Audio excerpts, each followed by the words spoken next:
Hello दोस्तों, नमस्कार। स्वागत है आप सभी का एजुकेशन मंत्रा में। दोस्तों, केवीएस शिक्षक भर्ती 3 चरणों में होगी। इसके लिए जो ऑफिशियल नोटिफिकेशन है वो जारी हो चुका है। क्या कुछ हकीकत है इस वीडियो में हम जानेंगे। वन रक्षक नई भर्ती का विज्ञापन कब आएगा, इसके लिए सूचना है। बिहार में डोमिसाइल नीति पर शिक्षा मंत्री जी का जवाब आ चुका है और शिक्षा सेवा चयन आयोग से जुड़ी हुई कुछ महत्वपूर्ण खबरें हैं, उनको भी आज इस वीडियो में देखने वाले हैं। तो दोस्तों चलिए, आज की जो अपडेट्स हैं वो आज के समाचार पत्रों पर आधारित हैं, उनको फटाफट देख लेते हैं। सबसे पहले दोस्तों यहां पर हिंदुस्तान की तरफ से देख सकते हैं, बिहार शिक्षक भर्ती में डोमिसाइल नीति लागू नहीं होगी, शिक्षा मंत्री सुनील कुमार ने कर दिया साफ। तो इंडियन एजुकेशन, देखिए यहां पर जो है ये लिखा गया है 25 मार्च 2025 का ये अपडेट है, 3:56 का। ठीक है दोस्तों, तो ये देखिए भाई वीरेंद्र ने शिक्षा मंत्री सुनील कुमार से कहा है कि आपकी सरकार ने विचार किया है कि राज्य के दिव्यांगों को प्राथमिकता देंगे, लेकिन आपने प्राथमिकता कहाँ दी। उन्होंने आगे कहा कि बीपीएससी शिक्षक भर्ती में यही हाल हुआ, दूसरे राज्य के लोग चले आए और यहाँ के बेरोजगार युवा बेरोजगार ही रह गए। तो दोस्तों यहाँ पर यही है कि डोमिसाइल नीति जो है नहीं लागू होगी, शिक्षा मंत्री सुनील कुमार जी ने स्पष्ट किया है। और हिंदुस्तान का ये स्क्रीनशॉट वायरल हो रहा है। तो ठीक है दोस्तों, अगली अपडेट है वन विभाग में वन रक्षक के 708 पदों पर शीघ्र भर्ती होगी। शोभित श्रीवास्तव जी का ये लेख है जागरण से। देखिए, मिशन रोजगार के तहत योगी सरकार शीघ्र ही वन रक्षक वन्य जीव रक्षक के पदों पर भर्ती करने जा रही है। वन विभाग में 708 पदों पर भर्ती के लिए उत्तर प्रदेश अधीनस्थ सेवा चयन आयोग को अधियाचन भेज दिया गया। इसमें 380 पद अनुसूचित जाति अन्य पिछड़ा वर्ग के अभ्यर्थियों के लिए विशेष चयन के लिए है। अब शीघ्र ही आयोग इन पदों पर भर्ती का विज्ञापन जारी करेगा। इसमें भर्ती के लिए इंटरमीडिएट की परीक्षा उत्तीर्ण करने के साथ 18 से 40 साल के युवा शामिल हो सकते हैं। वन रक्षकों की भर्ती के लिए लिखित परीक्षा के माध्यम के साथ शारीरिक परीक्षा, दक्षता परीक्षा भी देनी होती है। देखिए, वन रक्षक वन्य जीव रक्षक समूह गा के पद होते हैं या अग्रिम पंक्ति के कर्मचारी होते हैं जो वन प्रबंधन के कार्यों के साथ ही वन सुरक्षा का कार्य करते हैं। इन्हें लेवल 2 वेतनमान 19,900 से 63,200 रुपए मिलता है। प्रदेश में वन रक्षकों के 3,647 पद हैं। सीधी भर्ती के 2,917 और पदोन्नत के 730 पोस्ट हैं। विभाग में रिक्त चल रहे कुल 708 पदों पर भर्ती की तैयारी है। इसमें 647 वन रक्षक और 61 वन्य जीव रक्षक के पद शामिल है। इसमें वन रक्षकों के 329 और वन्य जीव रक्षकों के 51 पद विशेष चयन यानी अनुसूचित जाति अन्य पिछड़ा वर्ग से भरे जाएंगे। वन रक्षक भर्ती में 20% यानी कि 140 पद महिलाओं के लिए भी आरक्षित किए गए हैं। तो ये दोस्तों काफी महत्वपूर्ण पोस्ट है और इसके हिसाब से आप लोग तैयारी शुरू करें। अब दोस्तों आज के समाचार पत्रों में केंद्रीय विद्यालय की शिक्षक भर्ती 3 चरणों में होगी। 2022 में पैटर्न बदला। देखिए यहाँ भी एक अन्य समाचार पत्र में प्रारंभिक परीक्षा मेन साक्षात्कार के बाद होगा चयन। 3 चरणों में होगी केंद्रीय विद्यालयों में शिक्षक भर्ती। और यहाँ पर देखिए कई जगहों पर यह अपडेट निकल के आई हुई है, लेकिन यहाँ पर जो केवीएस का पब्लिक नोटिस है वो आ चुका है। देखिए केंद्रीय विद्यालय संस्थान का ये देखिए public notice. It is hereby inform that Kendriya Vidyalaya Sangathan autonomous body under the ministry of education has no connection with fake website running with URL. देखिए ये रनिंग वेबसाइट है जिसमें फेक चीजें प्रचारित हो रही। Therefore general public is hereby cautioned against such fake website and information available to these website has no connection with Kendriya Vidyalaya Sangham. Any person dealing with such unscrupulous elements will be doing so at his her own risk and cost. In these cases, Kendriya Vidyalaya Sangathan shall no way be responsible for the consequences thereof. तो यहाँ पर इन्होंने स्पष्टीकरण दिया है। और देखिए यहाँ पर इन्होंने एग्जाम को लेकर तो कोई चीज नहीं बताया है। ये 25 मार्च का नोटिस है। देखिए, इसमें यह नहीं कहा गया है, लेकिन ये एक यूआरएल उन्होंने दिया है, इसमें फर्जी जो खबरें हैं वो चलती हैं।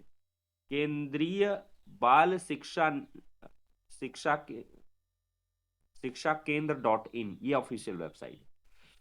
तो जनरल पब्लिक को सतर्क किया गया है कि ऐसे फेक वेबसाइट पर जो भी अवेलेबल कंटेंट है उसका कनेक्शन केवीएस केंद्रीय विद्यालय संगठन से नहीं है, और अगर ऐसा कोई व्यक्ति ऐसा एलिमेंट पाया जाता है ऐसा करते हुए तो उसके खिलाफ कार्रवाई भी होगी। लेकिन इन्होंने ऐसा कुछ क्लैरिफिकेशन में बोला नहीं है कि केंद्रीय विद्यालय संगठन 3 चरणों में एग्जाम वाले न्यूज पे है। इन्होंने सिर्फ ये कहा है कि वहां पे जो चीजें प्रचारित प्रसारित हो रही हैं वो फेक हैं, गलत हैं। लेकिन यहाँ पर थोड़ा दिन और आपको रुकना होगा। आज के समाचार पत्रों में देखिए दिया गया है, देश विदेश में संचालित 1253 केंद्रीय विद्यालयों में शिक्षक भर्ती अब 3 चरणों में होगी। अब तक लिखित परीक्षा और साक्षात्कार के आधार पर चयन होता था, जबकि नई प्रारंभिक परीक्षा मुख्य परीक्षा साक्षात्कार के जरिए करने की तैयारी है। केंद्रीय शिक्षा मंत्री से त्रिस्तरीय चयन प्रक्रिया की मंजूरी मिलने के बाद केंद्रीय विद्यालय संगठन के मुख्यालय स्तर पर नई व्यवस्था लागू करने की तैयारियां शुरू हो गई हैं। इस संबंध में केंद्रीय विद्यालय संगठन के संयुक्त आयुक्त डॉक्टर पी देव कुमार ने 20 मार्च को आयुक्त निधि पांडे को पत्र लिखा है। नई व्यवस्था के जरिए शिक्षक भर्ती पूरी करने के लिए पहले शैक्षणिक संस्थानों में इतने बड़े पैमाने पर भर्ती कराने का अनुभव रखने वाली उपयुक्त एजेंसी का चयन किया जाएगा। परीक्षा कार्पण प्रक्रिया गाइडलाइन निर्धारित करने के लिए मुख्यालय स्तर पर एक उच्च स्तरीय बैठक भी बुलाने की तैयारी है, जिसमें सभी क्षेत्रीय उपायुक्त और हितधारक शामिल होंगे। पारदर्शी भर्ती के लिए आयुक्त के मार्गदर्शन में एक टास्क फोर्स का भी गठन किया जाएगा, जो परीक्षा से लेकर अंतिम चयन तक निगरानी करेगी। जल्द ही प्रस्तावित त्रिस्तरीय परीक्षा का ढांचा और तिथि जारी करने की उम्मीद है। तो दोस्तों ये खबर आई है, देख देख सकते हैं। तो थोड़ा दिन रुके, 2022 में बदला था पैटर्न। इससे पहले दिसंबर 2022 में केंद्रीय विद्यालयों में शिक्षकों उप प्रधानाचार्य प्रधानाचार्यों की भर्ती के लिए परीक्षा का पैटर्न बदला गया था। तब भर्ती के लिए पहली बार कंप्यूटर आधारित परीक्षा लागू की गई थी। प्राचार्य और उप प्राचार्य की भर्ती के लिए प्रश्न पत्र भी 1 से बढ़ाकर 2 कर दिए गए थे। तो थोड़े दिन रुके, खुद ही क्लियर हो जाएगा। खैर, जो लेटर है वो देखने के लिए मिला था 3 चरणों के लिए। अभी काम हो रहा है, इस पर प्रपोजल भेजा गया, वो बन के उसमें सहमति मिलेगी तब जाके वो लागू होगा। तो लागू होने तक आपको इंतजार करना होगा। तब तक आप इस खबर को बिल्कुल सही नहीं मान सकते कि 3 चरण लागू ही हो गया।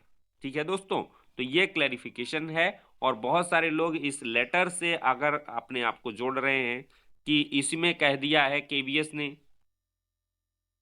कि 3 चरणों वाली खबर फेक है, तो ऐसा कुछ नहीं है। इस लेटर में तो भाई कुछ नजर नहीं आ रहा है। शिक्षा सेवा चयन आयोग की देखिए दोस्तों खबर है, 6 शहरों में असिस्टेंट प्रोफेसर भर्ती परीक्षा 16-17 अप्रैल को होगी। उत्तर प्रदेश शिक्षा सेवा चयन आयोग की तैयारी, दोनों दिन 2 पालियों में कराई जाएगी ये परीक्षा। कल एक महत्वपूर्ण बैठक हुई दोस्तों, शिक्षा सेवा आयोग में अब ई ऑफिस पोर्टल पर कार्य। दोस्तों, उत्तर प्रदेश शिक्षा सेवा चयन आयोग कार्यालय में पेपरलेस कार्य की शुरुआत हो गई है। अध्यक्ष प्रोफेसर कीर्ति पांडे ने मंगलवार को आयोग कार्यालय में ई ऑफिस पोर्टल का शुभारंभ किया है और कहा है कि आयोग कार्यालय को पेपरलेस बनाए जाने की दिशा में सभी अधिकारियों कर्मचारियों द्वारा सार्थक प्रयास किए जाएं, जिससे कार्यों का निस्तारण तय समय में और पारदर्शिता से हो सके। तो ये दोस्तों खबरें हैं जो आज के समाचार पत्रों में छाई हुई हैं। और साथ ही साथ एक छोटी सी खबर है, टीजीटी पीजीटी के 34,000 पदों को पुराने विज्ञापन में जोड़कर मांगी भर्ती। तो दोस्तों, प्रशिक्षित स्नातक शिक्षक और प्रवक्ता संवर्ग के रिक्त 34,000 से ज्यादा पदों को वर्ष 2022 के विज्ञापन में जोड़कर भर्ती परीक्षा कराए जाने की मांग युवा मंच ने की है। इसके साथ ही राजकीय माध्यमिक के करीब 10,000 पदों और परिषदीय विद्यालयों में 51,000 पदों को रिक्त बताते हुए कहा है कि इसे जल्द भरा जाए। इन मांगों को लेकर प्रतियोगियों ने धरना देकर मुख्यमंत्री को संबोधित ज्ञापन अपर नगर मजिस्ट्रेट को दिया हुआ है। तो ये दोस्तों खबरें हुई हैं। और दोस्तों, पत्थर गिरजाघर धरना स्थल पर धरना दिया जा रहा है। कहा है कि शिक्षक के पद रिक्त होने से विद्यालय में अध्ययनरत छात्रों के शिक्षा के मौलिक अधिकारों का हनन हो रहा है। ज्ञापन में रिक्त पदों का विवरण दिया है, बताया है कि बेसिक शिक्षा परिषद के विद्यालयों में शिक्षकों के इन रिक्त पदों की जानकारी सरकार ने सुप्रीम कोर्ट में हलफनामा देकर की है। यह मांग भी उठाई गई है कि एडेड जूनियर शिक्षक भर्ती प्रकरण न्यायालय से निस्तारित होने के बाद अब चयन प्रक्रिया तेजी से पूरी की जाए। इसके अलावा संस्कृत विद्यालयों में मानदेय पर चयनित शिक्षकों को विनियमित नहीं किए जाने की मांग भी की गई है।